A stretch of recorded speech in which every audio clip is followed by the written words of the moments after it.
দুর্ভোগ দিল্লিতেও প্রবল বৃষ্টিতে দিল্লির দুর্যোগে 3 জনের মৃত্যুর খবর পাওয়া যাচ্ছে এখনো পর্যন্ত।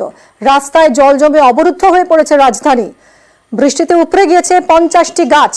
প্রবল বৃষ্টিতে দিল্লির স্কুলগুলিতে ছুটি ঘোষণা করা হয়েছে।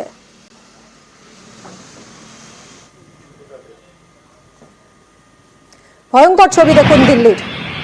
বড় বড় গাছ উপড়ে পড়েছে রাস্তায়। 3 জনের মৃত্যুর খবর পাওয়া যাচ্ছে এখনো পর্যন্ত। সব স্কুলে ছুটি ঘোষণা করা হয়েছে। রাস্তায় জল জমে অবরুদ্ধ হয়ে পড়েছে রাজধানী।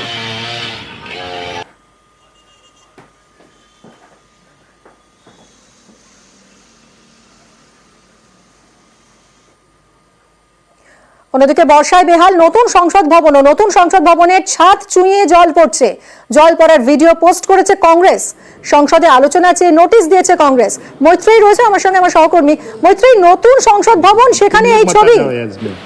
একেবারেই দেখো, নতুন সংসদ ভবনের এই ছবি কিন্তু সামনে এসেছে।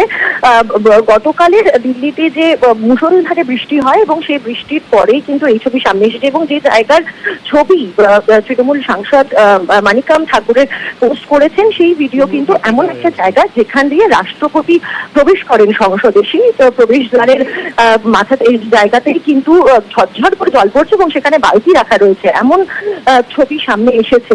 এবং এরপরেই বিতর্ক শুরু হয়ে গিয়েছে। তার কারণ নতুন সংসদ ভবন সবেমাত্র গত বছর তার উদ্বোধন হয়েছে। এখনো পর্যন্ত বছর ঘোরেনি এই নতুন ভবনের উদ্বোধন এবং তারপরেই এরকম ছবি।